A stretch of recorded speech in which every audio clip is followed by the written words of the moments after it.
আসসালামু আলাইকুম hello lovely users দেশ ও দেশের বাইরে সবাইকে ওয়েলকাম টু আত্মর স্টোর। বিগত 10 দিন পর আবার আপনাদের মাঝে একটা ভিডিও নিয়ে এসেছি। সো খুবই ইরেগুলার হয়ে গেছি। সো এই ইরেগুলার জন্য আপনাদের কাছে অসংখ্য দুঃখিত।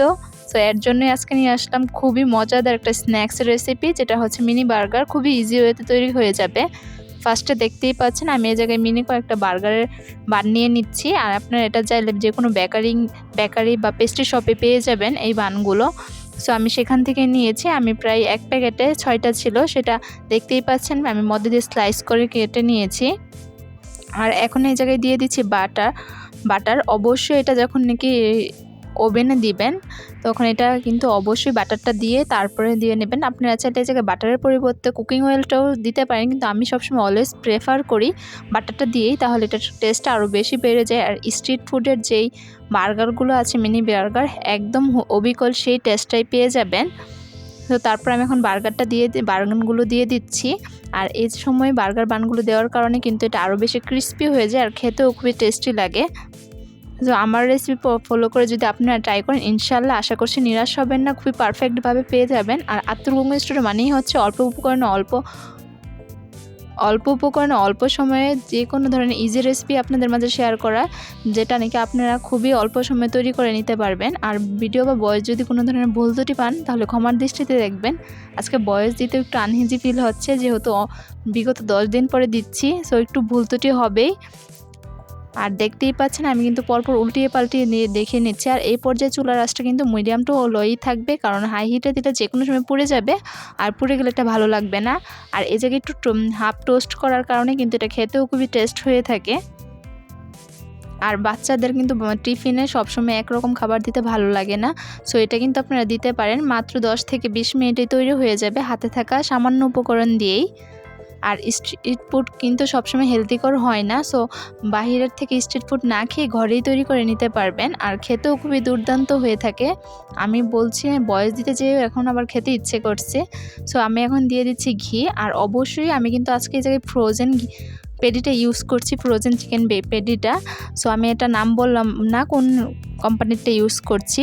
সো এটা তো কোনো স্পন্সার ভিডিও না, সো তার জন্য নাম বললাম না। তো আপনারা যে কোনো ধরনের ফ্রোজেন পেডি ইউজ করতে পারেন। সো অবশ্যই কিন্তু ফ্রোজেন পেডিটা কুকিং অয়েল দিয়ে না ভেজে ঘি দিয়ে বাজার ট্রাই করবেন, তাহলে খেতে খুবই মজার হয়ে থাকে। আমি এই জায়গায় ঘি 2 টেবিল চামচের মতো দিয়েছি। আর আপনারা কি ভিডিও চান কমেন্টে জানাবেন, ইনশাল্লাহ আমি দেওয়ার ট্রাই করবো আমার যতটুকু পসিবল হয়। সো আমি দেখতেই পাচ্ছেন এই জায়গায় আমি 3টা পেটি দিয়ে দিচ্ছি। আর পেটিটির সাইজগুলো কিন্তু খুবই বড় হয়ে থাকে। আর ফ্রোজেন পেটি ভাষায় থাকলে একটা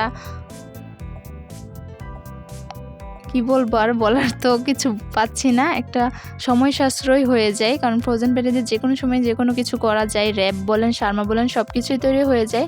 আর দেখতেই পাচ্ছেন আমি খুব ভালোভাবে ভেজে নিচ্ছি। আর অবশ্যই চুলার আঁচ মিডিয়াম টু লোই থাকবে। আর কে কোথার থেকে আমার ভিডিওগুলো দেখছেন অবশ্যই জানাবেন, আমার কিন্তু এগুলো দেখতে বা পড়তে কমেন্টগুলো খুবই ভালো লাগে।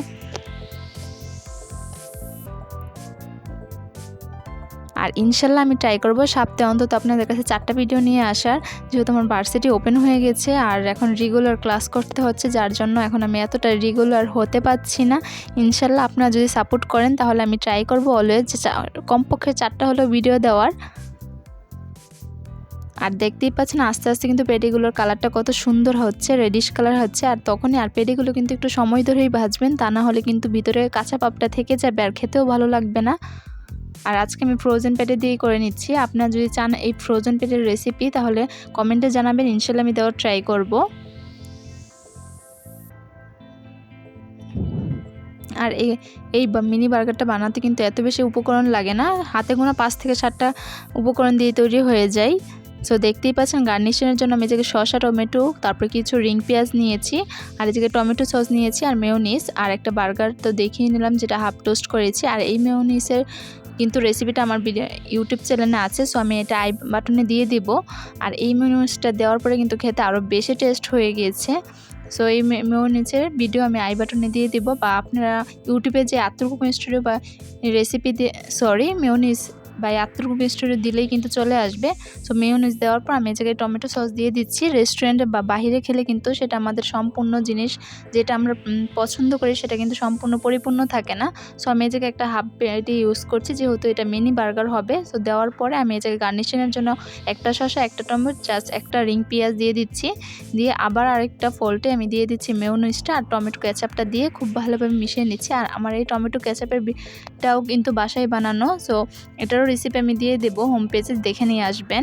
আমার সব কিছু আমি ট্রাই করি সবসময় বাসায় তৈরি করার। সো আমার রেসিপি দেখে ইনশাল্লাহ আপনিও ট্রাই করে কমেন্টে জানাতে পারেন বা আমার ফেসবুক পেজে শেয়ার করতে পারেন। আর ভিডিওগুলো ভালো লাগলে অবশ্যই লাইক, কমেন্ট, শেয়ার, সাবস্ক্রাইব করে পাশে থাকা বেল বাটনটা ক্লিক করে যাবেন। আর যদি ফেসবুক পেজ থেকে দেখেন অবশ্যই ফেসবুক পেজটাকে ফলো দিয়ে লাইক দিয়ে একটা শেয়ার দিয়ে যাবেন। ফ্রেন্ডস ফ্যামিলি সবার সাথেই শেয়ার করবেন। তো দেখতেই পাচ্ছেন কি সুন্দর হয়েছে, জাস্ট আমি একটা টুথপিক দিয়ে দিচ্ছি।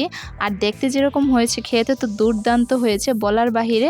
সো ব্লাইট দিলে একটা মেল্টেড হয়ে যাচ্ছে। আর চিজ ছাড়াই যে এত মজার বার্গার হয় তা আগে জানা ছিল না। সো আপনারা লেট কেন করছেন, আপনারাও বানিয়ে ফেলেন। সো আজকে এতটুকুই বিদায় নিচ্ছি। সম্পূর্ণ ভিডিওটি দেখার জন্য ধন্যবাদ সবাইকে। আসসালামু আলাইকুম, আল্লাহ হাফেজ।